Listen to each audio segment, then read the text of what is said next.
Interesting और important topics पर बात करेंगे जो मदद करेंगे। तो आज हम एक important concept group by clause पर बात करेंगे। अब तक हम इस टॉपिक पर चर्चा कर चुके हैं, कई एग्रीगेट फंक्शंस के बारे में चर्चा कर चुके हैं और हमने उनके यूसेस भी देखे हैं।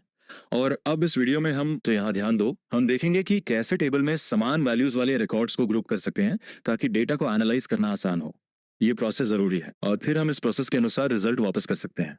तो ग्रुप बाय क्लॉज रोज को इस तरह ऑर्गेनाइज करता है ताकि हम उन्हें आसानी से समझ सकें। जो समान वैल्यू रखते हैं या जिनका रिलेशनशिप है, उन्हें समरी रोज में ग्रुप करने में मदद करता है। ठीक है, तो ग्रुप बाय क्लॉज से हम ऐसे सवालों का जवाब दे पाएंगे जो डेटा को कैटेगराइज और एनालाइज करते हैं, जैसे कि हर रीजन में सेल्स की संख्या ढूंढना। तो अब तक हम जो कर रहे थे वो ये था कि मान लो हम सवालों का जवाब देने की कोशिश कर रहे थे, जैसे कि मैक्सिमम सेल्स अमाउंट क्या था सेंट्रल रीजन से। उन मामलों में जहां हमें स्पेसिफिक डेटा चाहिए था, हम कंडीशन लगा रहे थे ताकि सही रिजल्ट्स मिले। जहां रीजन सेंट्रल है या अगर हमें कंडीशन लगानी है कई रीजन्स में, तो हम एक एग्जाम्पल लेते हैं ताकि सही तरीके से आगे बढ़ सकें। जहां रीजन सेंट्रल है या रीजन ईस्टर्न है, तो हम इन तरह की समस्याओं को हल कर रहे थे। लेकिन अब हम जो करना चाहते हैं वो ये है कि हम अब मैक्सिमम सेल्स हर रीजन में प्राप्त करना चाहते हैं। तो सबसे पहले हम रिकॉर्ड्स को ग्रुप करना है जो स्टेट से हैं, और ये सेल्स में आउटकम्स ग्रुप। तो अब हम चाहते हैं कि हर रीजन में मैक्सिमम सेल्स प्राप्त करें ताकि समझ सकें कि किस रीजन में ज्यादा पोटेंशियल है, और इसके लिए सही स्ट्रैटेजीज। तो ग्रुपिंग करना जरूरी है, इसे सही से करना महत्वपूर्ण है, और ये ग्रुप बाय क्लॉज से किया जा सकता है। अब जैसे आप यहाँ देख सकते हो, ग्रुप बाय स्टेटमेंट अक्सर एग्रीगेट फंक्शंस के साथ इस्तेमाल होता है, जो है काउंट, मैक्स, मिन, सम और एवरेज, ताकि पहले रिजल्ट सेट को ग्रुप किया जा सके एक कॉलम के आधार पर या अधिक कॉलम्स के आधार पर। तो जैसे आप सिंटैक्स से देख सकते हो, सेलेक्ट कॉलम नेम या कॉलम नेम, तो आप कॉलम लिस्ट डालते हो जिसे आप क्वेरी करना चाहते हो, टेबल नेम, वेयर कंडीशन, और फिर पहले आता है ग्रुप बाय क्लॉज, और फिर हमारे पास बॉर्ड बो है, और ऑर्डर इस केस में ऑप्शनल है। अगर आप रिजल्ट्स को सॉर्ट करना चाहते हो तो आप ऑर्डर को अपने क्वेरी के अंत में डाल सकते हो जब आपने ग्रुप बाय का जिक्र किया हो। तो आपको करना यह है कि उदाहरण के लिए हम मैक्सिमम सेल्स प्राप्त करना चाहते हैं सेल्स टेबल से, और मैं उन्हें कॉलम नेम के आधार पर ग्रुप करना चाहता हूँ। तो यहाँ group by clause column name के अंत में सेलेक्ट होता है, और फिर हम उस कॉलम नेम को सेलेक्ट कर सकते हैं और फिर ग्रुप करने का ऑप्शन मिलता है। हर मैनेजर के लिए कई सेल्स लोग हैं कि हर मैनेजर के लिए मेरा गोल है मैक्सिमम सेल्स अमाउंट प्राप्त करना जो किसी भी सेल्स पर्सन ने किया हो, ताकि हम समझ सकें कौन सा तरीका इफेक्टिव है पर्सन ने किया हो। तो हम ये कैसे कर सकते हैं, मतलब यहाँ सिलेक्ट करेंगे, फिर सही कॉलम नेम्स डाल सकते हो, कॉलम नेम्स डालते हो। अब हमें सेल्स का मैक्सिमम चाहिए, तो सेल्स टेबल से सेलेक्ट मैक्स ऑफ सेल्स करना होगा। ये स्टेप जरूरी है, ध्यान से समझो। तो अब सेल्स का मैक्सिमम एक वेयर कंडीशन और मैनेजर के हिसाब से ग्रुप बाय कर सकते हैं। तो हम ऐसे चीजें कर सकते हैं ग्रुप बाय क्लॉज की मदद से, हम इन्हें एक्शन में देखेंगे। चलो ऐसे से हम इस पर चलते हैं। तो सबसे पहले हमारे पास एक सेल्स टेबल है जो बहुत इंपॉर्टेंट है। चलो इसे ध्यान से समझते हैं कि हम हर मैनेजर के हिसाब से मैक्सिमम सेल्स चाहते हैं। तो चलो इसे इम्प्लीमेंट करते हैं, देखते हैं कैसे कर सकते हैं। तो यहाँ हम एक क्वेरी लिखेंगे जिसमें मैक्सिमम सेल अमाउंट सेलेक्ट करेंगे, समझ रहे हो। इसे एलियस देंगे ताकि पहचानना आसान हो। इस प्रोसेस में देखेंगे कि इसे सही से कैसे इंप्लीमेंट कर सकते हैं। तो जैसे हम मैक्सिमम सेल की बात कर रहे हैं, ये जरूरी है कि हमें यह डेटा सेल्स टेबल से लेना है। ये वो जगह है जहां सेल्स की सारी जानकारी है। ध्यान रहे, इस क्वेरी में कोई कंडीशन नहीं है, हम बस मैक्सिमम सेल अमाउंट रिट्रीव करने जा रहे हैं, समझ रहे हो। ये करने जा रहे हैं कि हम इन्हें मैनेजर के हिसाब से ग्रुप करेंगे।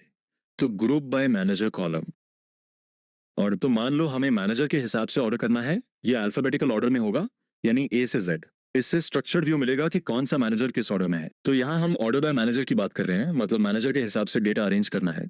चलो इसे एग्जीक्यूट करते हैं ताकि समझ आए कैसे काम करता है। तो आप देख सकते हो कि हमें वास्तव में मैक्स सेल्स मिलती है। अब मान लो मैं मैनेजर को भी क्वेरी करना चाहता हूँ ताकि मुझे एक स्पष्ट पिक्चर मिले कि किस मैनेजर के तहत कितनी सेल्स हुई है, और ये डेटा हमें कैसे मदद कर सकता है। मैनेजर चुनो, ठीक है। तो अब हम आगे बढ़ते हैं और ध्यान से देखते हैं कि ये आइटम क्या है और इसके बारे में हमें क्या जानकारी मिलती है। यहाँ पर हम ये समझने की कोशिश करेंगे कि ये आइटम किस प्रकार का है, इसकी विशेषताएं क्या हैं, और ये हमारे लिए किस तरह से उपयोगी हो सकता है। इसे ध्यान से सुनो, क्योंकि ये जानकारी आपको इस आइटम के महत्व को समझने में मदद करेगी। तो चलो हम इसे अच्छे से एनालाइज करते हैं और देखते हैं कि इसमें क्या खास है। ये सोल्ड आइटम है। जनवरी एक एवरेज यूनिट्स, हर 100 के 3 से 5 दिन यूनिट सोल्ड हर रीजन में। तो फिर से ये कैसे करना है, सेलेक्ट। पहले मैं क्वेरी रीजन को सिलेक्ट करो, और मैं एवरेज यूनिट सोल्ड का एवरेज लेना चाहता हूँ। तो एवरेज यूनिट्स का, और आप इसे एवरेज यूनिट्स नाम देते हो ताकि क्लियरली समझ में आए।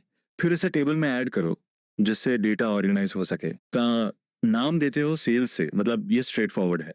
हम बस ग्रुप करेंगे जिससे डेटा समझ सके। इसे ध्यान से सुनो, ये प्रोसेस जरूरी है, करना चाहते हैं। और यहाँ रीजन वो कॉलम है जिससे हम कॉलम्स को ग्रुप करेंगे। ध्यान दो, यह जरूरी है कि हम सही तरीके से ग्रुप करें ताकि डेटा समझना आसान हो।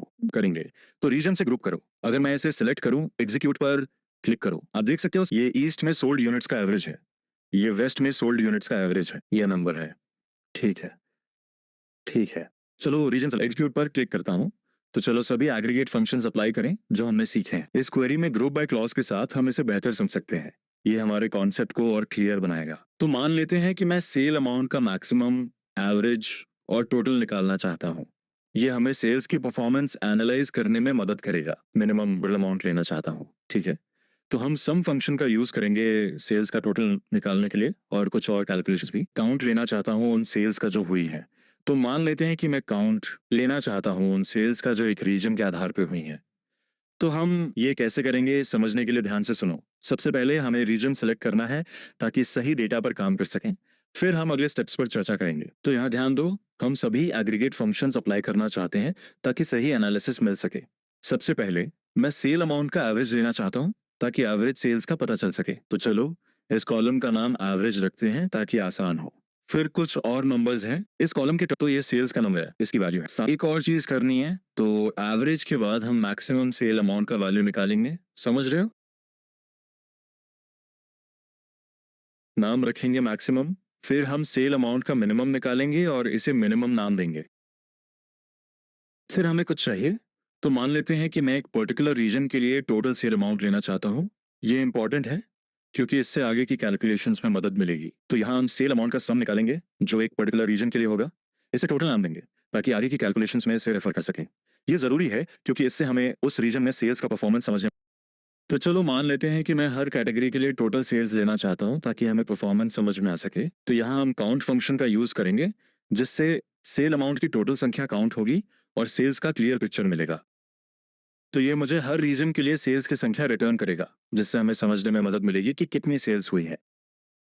तो यहाँ हमने सभी एग्रीगेट फंक्शंस अप्लाई किए हैं। फिर आप लिखते हो सेल्स किस टेबल से। तो यहाँ हम टेबल की बात कर रहे हैं। एक जरूरी स्टेप है कि हमें इन्हें ग्रुप करना है। तो ग्रुप बाय किस कॉलम पे करना है ये जानना जरूरी है। तो हम इन्हें रीजन के आधार पर ग्रुप करेंगे।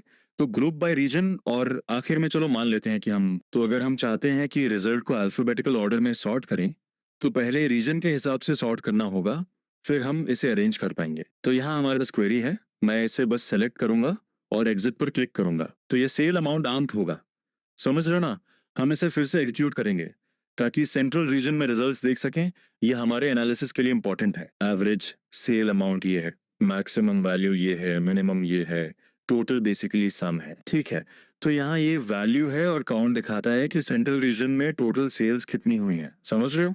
ठीक है, तो ईस्टर्न रीजन के लिए एवरेज वैल्यू ये है, मैक्सिमम और मिनिमम वैल्यूज भी यहाँ है। ये वैल्यूज ईस्टर्न रीजन में सेल्स का परफॉर्मेंस दिखाती हैं। मिनिमम टोटल के साथ साथ ईस्टर्न रीजन में सेल्स की संख्या भी है। इसी तरह वेस्ट के लिए अगर आप याद करो कि जब हम रिकॉर्ड्स का काउंट करते हैं तो हमें 44 मिलेगा, जो हमारे एनालिसिस के लिए इंपॉर्टेंट है। हमारे टेबल में 44 रिकॉर्ड्स हैं और अगर हम बस इन नंबर्स को जोड़ते हैं तो काउंट 24 प्लस 14 प्लस 6, हमें 44 मिल रहा है। तो ये बताता है कि मेरी क्वेरी सही है। समझ रहे हो ना? वेरीफाई करना जरूरी है। तो इस वीडियो में हमने ग्रुप बाय फंक्शन का यूसेज देखा है और यहाँ इस क्वेरी में हमने बेसिकली, तो हमने अब तक जो एग्रीगेट फंक्शन सीखे हैं उन्हें क्वेरी में अप्लाई किया है और यहाँ हम रिजल्ट्स पाने की कोशिश कर रहे हैं। एवरेज, मैक्सिमम, मिनिमम, टोटल और काउंट सेल अमाउंट कॉलम के लिए सेल्स टेबल से, और हमने इन्हें रीजन के हिसाब से ग्रुप किया है। हर रीजन के लिए कैटेगरीज बनाई हैं, अल्फाबेटिकल ऑर्डर में सॉर्ट किया है। तो ये सब इस वीडियो के लिए था। अगले वीडियो में मिलते हैं, तब तक ध्यान रखना। धन्यवाद।